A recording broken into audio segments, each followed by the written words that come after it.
नमस्कार, मेरा नाम है सुमित सिंह मेहता। हाजिर हूँ आपके सामने क्लास 12 फिजिक्स से रिलेटेड एक और नया लेक्चर लेके। आज का हमारा है लेक्चर नंबर 68 और आज के इस लेक्चर का हमारा टॉपिक क्या रहने वाला है? हमारा टॉपिक है magnetic dipole.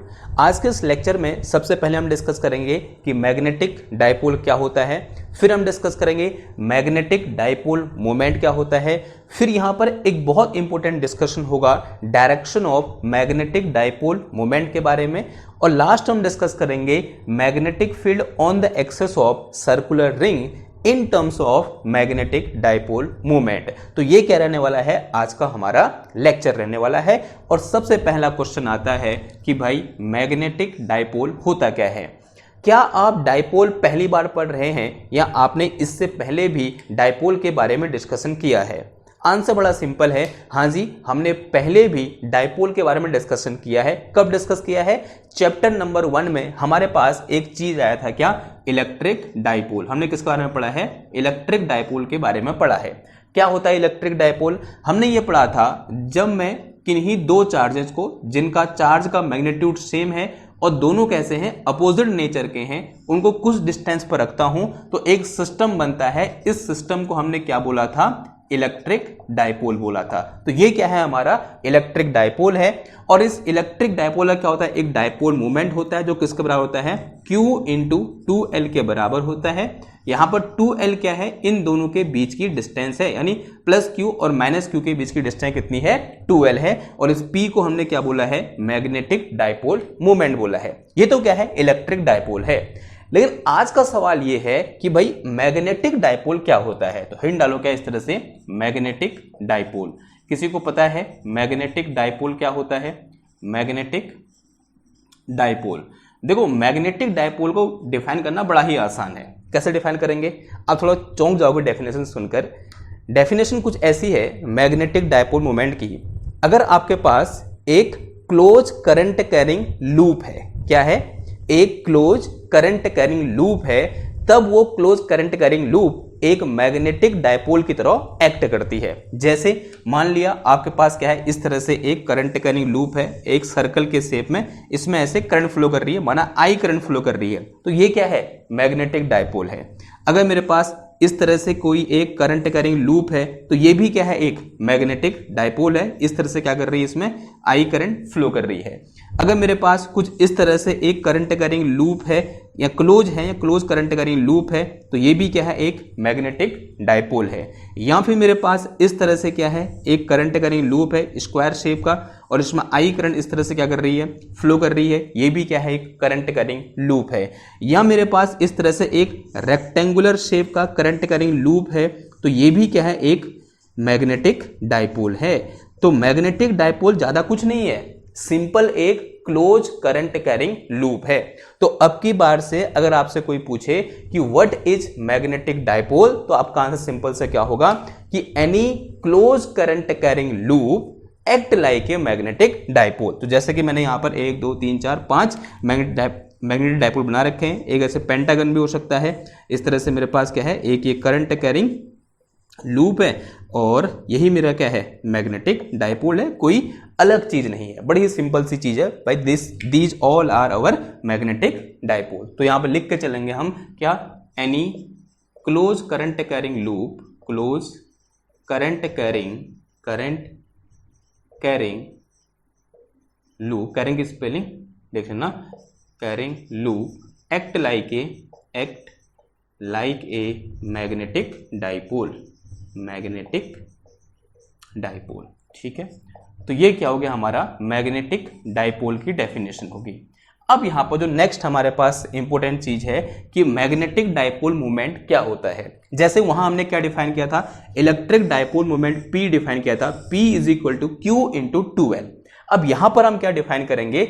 Magnetic dipole moment define करेंगे। वहां क्या था? Electric dipole moment. हिंट डालो क्या? मैग्नेटिक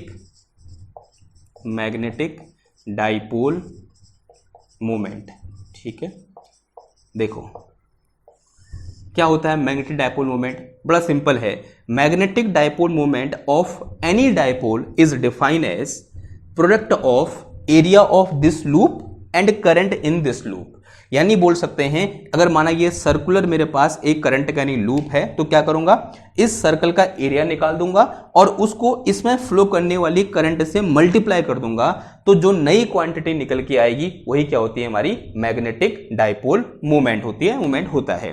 तो यहां से magnetic dipole movement equal to कितना आ जाएगा, area of loop, area of close loop और इनटू कितना आ जाएगा, करंट इन लूप, इनटू कितना आ जाएगा, करंट इन लूप।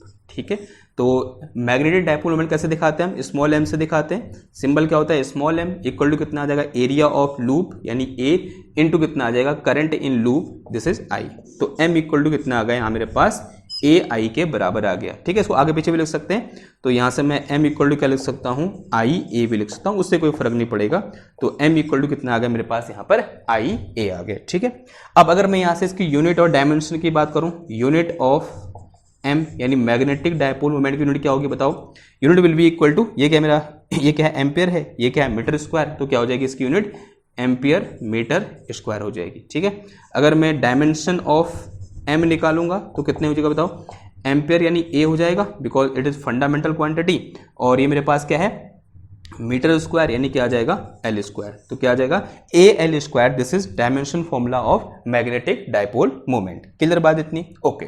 नाउ अब सवाल ये है कि जो हमारी मैग्नेटिक डाइपोल मोमेंट है वो वेक्टर क्वांटिटी है या फिर स्केलर क्वांटिटी है, और आंसर है कि magnetic dipole moment is vector quantity. जो मेरे पास मैग्नेटिक डाइपोल मोमेंट होता है वो कैसी क्वांटिटी होती है भाई, वेक्टर क्वांटिटी होती है, इज वेक्टर क्वांटिटी। एक इंपॉर्टेंट लाइन है कि this is our vector quantity. कैसी क्वांटिटी होती है, वेक्टर क्वांटिटी होती है। अगर ये वेक्टर क्वांटिटी होती है इसके पास मैग्नीट्यूड भी होगा, साथ ही साथ डायरेक्शन भी होगी, और ये लॉज ऑफ वेक्टर एडिशन को भी क्या करेगी, फॉलो करेगी। अब इसका मैग्नीट्यूड तो कितना होता है भाई, आई इंटू ए के बराबर होता है। अब सवाल ये है इसकी डायरेक्शन कहां की ओर होती है, तो उसकी डायरेक्शन निकालने के लिए हमारे पास क्या होता है, एक रूल होता है जिसे हम क्या बोलते हैं, राइट हैंड स्क्रू रूल बोलते हैं। देखो direction of magnetic dipole moment, magnitude ये निकल गया आई इंटू ए के बराबर, ये क्या होगा मैग्नीट्यूड होगा। लेकिन अगर मैं किसकी बात करूं, डायरेक्शन की बात करूं, direction of magnetic dipole moment, तो ये कैसे निकालूंगा जरा समझना। मान लिया इस तरह से मैं, मेरे पास तीन एक्सेस हैं, इसको एक्स एक्सेस बोल दिया या फिर इसको एक्स एक्सेस बोल दो जो इधर की ओर है, this is our X axis, this one is Y axis and this one is Z axis. Assume किया कि इस एक्स वाई प्लेन में मेरे पास क्या है, एक सर्कुलर लूप है इस तरह से, जिसमें आई करंट क्या कर रही है, फ्लो कर रही है, और मैं अज्यूम कर रहा हूं इसकी जो रेडियस है यहां से लेकर यहां तक, ये कितनी है मेरे पास, दिस रेडियस इज 2 मीटर। ये रेडियस कितनी है इसकी, 2 मीटर क्या है इसकी रेडियस है इस सर्कुलर लूप की। और अगर मैं आपसे बोलूं बताओ भाई इसका मैग्नेटिक डाइपोल मोमेंट कितना होगा, तो बड़ा सिंपल सा आंसर है, m इक्वल टू कितना आ जाएगा, i इंटू ए के बराबर आ जाएगा। अगर मैं बोलूं i इक्वल टू इसमें 5 एम्पियर है, तो i इंटू ए का मतलब 5 इंटू ए, यानी ये क्या है सर्कल है, तो इसका एरिया क्या हो जाएगा, पाई आर स्क्वायर हो जाएगा। सारी वैल्यू पुट कर देंगे, क्या निकल के आ जाएगा, m निकल के आ जाएगा, कितना आ जाएगा ये 5 पाई इंटू आर स्क्वायर, यानी किसका स्क्वायर, 2 का स्क्वायर, कितना आ गया 4 आ गया। तो आंसर कितना आ गया, 5 को 20 पाई, और ये मेरे पास क्या m है, और m की यूनिट क्या होती है मेरे पास, एम्पियर मीटर स्क्वायर होती है। तो this is our magnetic dipole moment, उसका क्या निकल गया, मैग्नीट्यूड निकल गया। अब बारी किसकी, डायरेक्शन की। तो डायरेक्शन निकालने के लिए हम किसका यूज करेंगे, राइट हैंड स्क्रू रूल का यूज करेंगे। देखो यहां पर करंट की डायरेक्शन को देखना है, और जिस डायरेक्शन में करंट मूव कर रही है उस डायरेक्शन में अपनी उंगलियों को कर्ल करना है। और करंट कैसे मूव कर रही है, यहां पर अगर मैं ऊपर से देखूंगा, ऐसे मेरे पास लूप है और करंट कैसे जा रही है, एंटी क्लॉकवाइज डायरेक्शन में जा रही है। तो इस तरह से क्या करो, अपनी उंगलियों को घुमाओ, और जहां की ओर थंब पॉइंट करेगा वही क्या हो जाएगा, मैग्नेटिक डाइपोल मोमेंट की डायरेक्शन हो जाएगी। तो इस केस में जो मेरा मैग्नेटिक डाइपोल मोमेंट है कहां की ओर है, इधर की ओर है। तो this is magnetic dipole moment which is in Z direction, जो कहां की ओर है, जेड डायरेक्शन है, क्योंकि मैंने ऐसे घुमाया तो कहां की ओर आया, m मेरा ऐसे ऊपर की ओर आया। तो अगर मैं इसी को वेक्टर फॉर्म में लिखना चाहूं तो यहां पर m वेक्टर इक्वल टू कितना आ जाएगा, 20 पाई, और किस डायरेक्शन में, k कैप डायरेक्शन में, तो 20 पाई k कैप, और ये एम्पियर मीटर स्क्वायर आ गया। तो दिस इज अवर आंसर। तो इस तरह से क्या करेंगे हम, किसी भी एक डाइपोल के डायपोल मोमेंट की डायरेक्शन को फाइंड करेंगे। ठीक, एक दो एग्जांपल और लेते हैं, आपको बेहतर समझ होगी। ठीक है, मैं इधर मिटा रहा हूं, फिर आगे देखते हैं।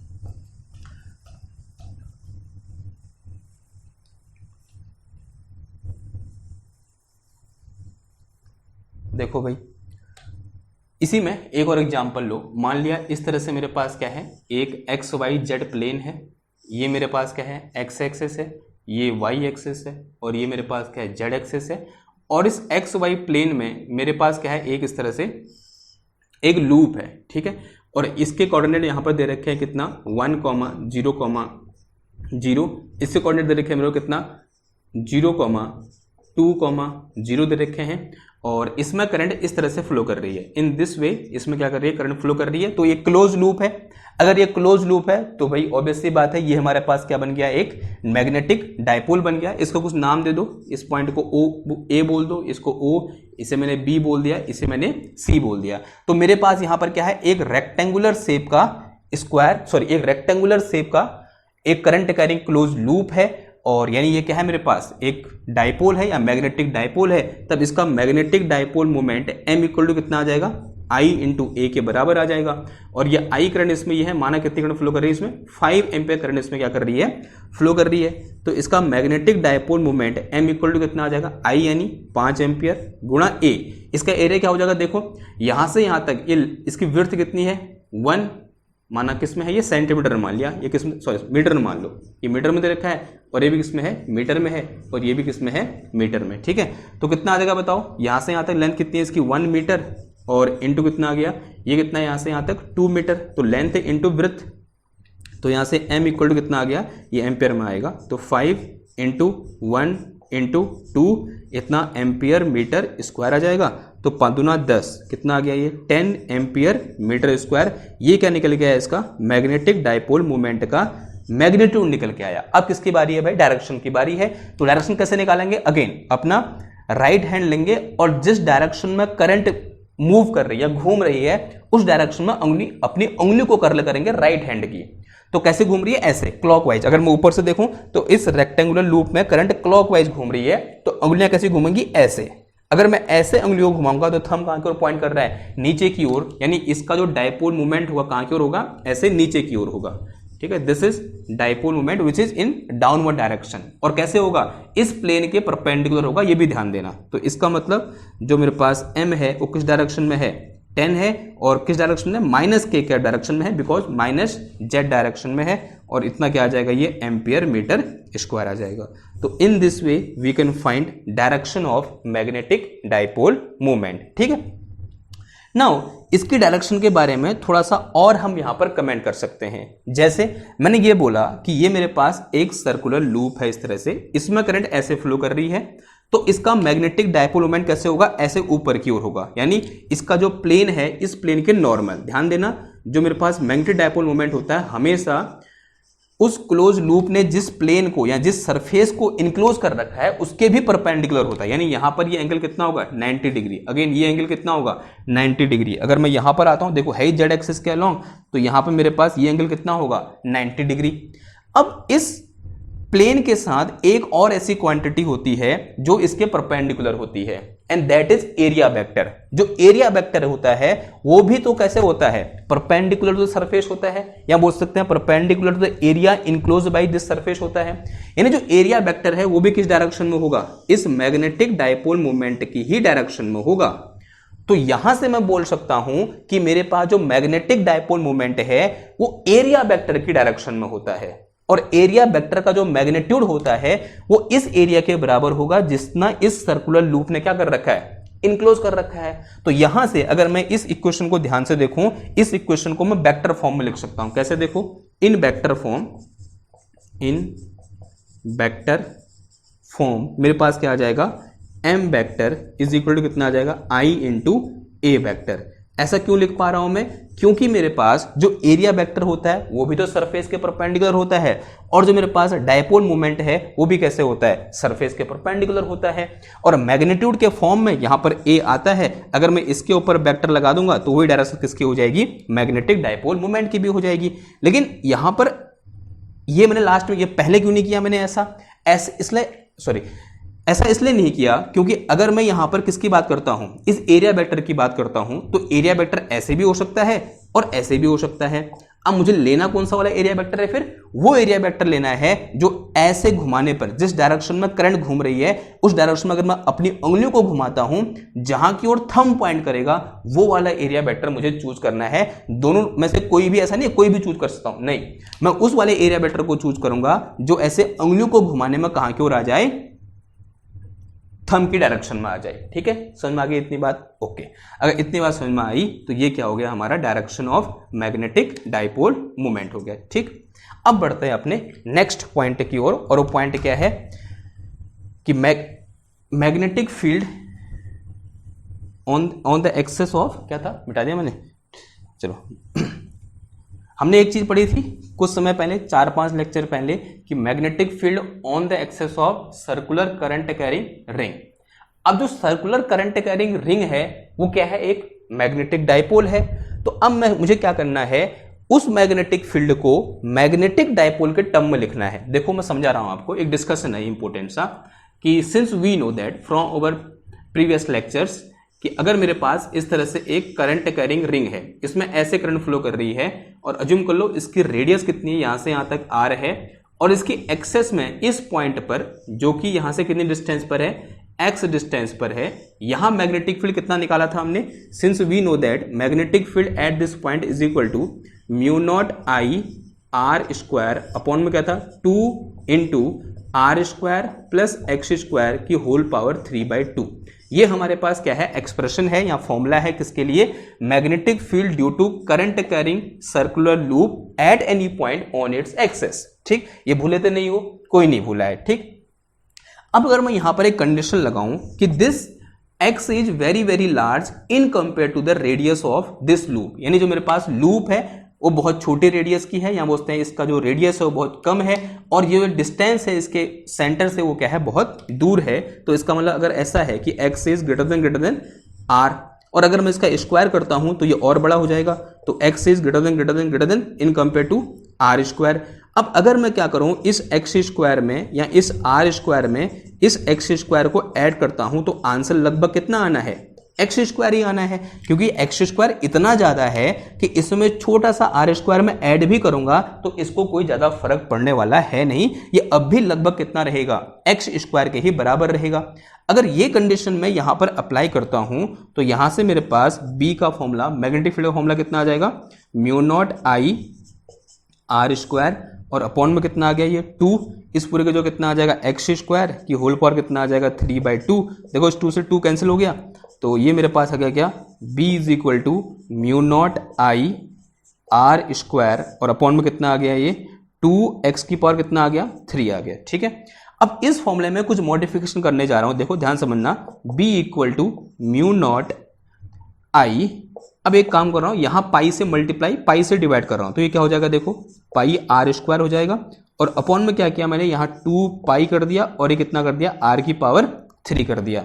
अब जैसे मैंने यहां पर पाई से मल्टीप्लाई किया तो ये क्या बन गया, जो ब्रैकेट के अंदर है ये एरिया बन गया, तो ये क्या आ गया मेरे पास, म्यू नॉट आई इंटू एरिया, किसका एरिया, इस सर्कुलर लूप का area, area of circular loop, upon में कितना आ गया ये 2 पाई एक्स की पावर 3। थोड़ा सा और मॉडिफिकेशन करने जा रहा हूं, मैं एक काम कर रहा हूं, यहां 2 से मल्टीप्लाई किया, 2 से डिवाइड किया, तो नीचे कितना हो जाएगा 4 हो जाएगा। अब देखो ये क्या बन गया, ये मेरे पास बन के आया क्या, देखो b इक्वल टू, यहां से ये मेरे पास आया म्यू नॉट अपॉन 4 पाई, मैंने एक साथ लिख दिया, और इनटू में इस 2 को मैंने यहां लिख दिया 2 इंटू ए आई बोल दिया, और अपॉन में कितना आ गया ये x की पावर 3 आ गया। अब ये जो ए आई है यही तो क्या है, मेरा मैग्नेटिक डायपोल मोमेंट है, तो b इक्वल टू कितना आ जाएगा, mu naught upon 4 pi into 2m और x की पावर 3 आ गया। अब इस फॉर्मूले को देखकर थोड़ा सा आपको अपनी पुरानी यादें ताजा हुई होंगी। क्या याद ताजा हुई होगी, हमने एक चीज डिस्कस की थी, अगर मेरे पास इस तरह से क्या है, एक इलेक्ट्रिक डायपोल है, ये -q चार्ज है, ये +q चार्ज है, और इसकी सेंटर से x डिस्टेंस पर यहां पर अगर मैं क्या निकालूं, इलेक्ट्रिक फील्ड निकालूं, तो E इक्वल टू क्या आई थी value 1/4 pi epsilon not 2p upon x cube, ये वैल्यू निकल के आई थी। अब ये वैल्यू को देखो और इस वैल्यू को देखो, ये दोनों एक दूसरे का एनालॉगस है या नहीं है। यहाँ क्या आता है कांस्टेंट, जब हम मैग्नेटिज्म पढ़ते हैं μ0/4π आता है, और यहाँ पर क्या आता है मेरे पास 1/4π एप्सिलॉन नॉट आता है, जहाँ एप्सिलॉन नॉट क्या है, परमिटिविटी ऑफ फ्री स्पेस है, और ये क्या है मेरे पास, परमिएबिलिटी ऑफ फ्री स्पेस है। m क्या है यहाँ पर, मैग्नेटिक डायपोल मोमेंट है, यहाँ p क्या था, इलेक्ट्रिक डायपोल मोमेंट है। x क्या है, this is a point on the axis of this dipole, because ये डायपोल है कि नहीं, और ये क्या है, इसकी एक्सेस है। Here x is a distance of point p from, sorry here x is the, हाँ क्या बोलेंगे इसको, here x is a point, क्या बोल रहा, here x is a distance of centre of dipole of A point which is on its access. Similarly ये मेरे पास जो x है, ये भी क्या है, इस डायपोल के सेंटर से इसके एक्सेस में किसी पॉइंट तक की डिस्टेंस है, तो इसका मतलब ये दोनों फॉर्मूले क्या है, एनालॉगस है। तो ये किसके लिए निकल के आया, मैग्नेटिक डायपोल के लिए, और ये किसके लिए हमने निकाला था, इलेक्ट्रिक डायपोल के लिए। ठीक है, ये बात समझ में आ रही है आपको। तो इस तरह से हम देख सकते हैं कि कोई भी एक करंट कैरिंग लूप एक मैग्नेटिक डायपोल की तरह बिहेव करता है। मैंने ये एग्जांपल किसका लिया, एक सर्कुलर करंट कैरिंग लूप का लिया, और उसके कारण मैंने जब यहाँ पर मैग्नेटिक फील्ड निकाला कि उससे उसकी एक्सेस में किसी पॉइंट पी पर, तो वो इलेक्ट्रिक फील्ड में जो हमने क्या निकाला था, इलेक्ट्रिक फील्ड निकाला था ड्यू टू डायपोल, उससे कैसे निकल के आया, एनालॉजी निकल के आया, या बोल सकते हैं उसके सिमिलर निकल के आया। इक्वल तो नहीं बोल सकते, उसके एनालॉगस, एक वर्ड आता है क्या, एनालॉगस, यानी दोनों चीज क्या है, दूसरे के एनालॉजी है। किधर है इतनी बात, ओके। तो ये क्या है, एक छोटा सा हमारा लेक्चर था किससे रिलेटेड, मैग्नेटिक डायपोल से रिलेटेड। अब हमने जब वहां डिस्कस किया इलेक्ट्रोस्टैटिक में, फिर हमने क्या किया था, इस इलेक्ट्रिक डायपोल को इलेक्ट्रिक फील्ड में रखा था, और हमने ये देखा था कि उसमें क्या लग रहा है, टॉर्क लग रहा है। अब हम क्या करेंगे, इनमें से जो हमने अभी डायपोल बना रखे हैं, माना ये एक डायपोल है, इस डायपोल को क्या करूंगा मैं, मैग्नेटिक फील्ड में रखूंगा या यूनिफॉर्म मैग्नेटिक फील्ड में रखूंगा, तो उसमें क्या लगेगा, टॉर्क लगेगा, फोर्स लगेगा। ये हम क्या करेंगे, कल देखेंगे। टॉर्क लगता है, अब वो टॉर्क कैसे लगेगा, उसकी वैल्यू क्या होगी, ये हम कल डिस्कस करेंगे। और कल का लेक्चर बहुत इंपॉर्टेंट होने वाला है, और इस साल 2024 के पेपर में जो नेक्स्ट हमारा लेक्चर होने वाला है वो 3 नंबर का आया है, तो बहुत ज़्यादा इंपॉर्टेंट है। और अगर आज का ये लेक्चर आपको पसंद आया है तो इसको लाइक करो, शेयर करो, सब्सक्राइब करो। मैं मिलता हूँ आपसे नेक्स्ट क्लास में एक और नए टॉपिक के साथ। तब तक थैंक यू, धन्यवाद, बाय बाय।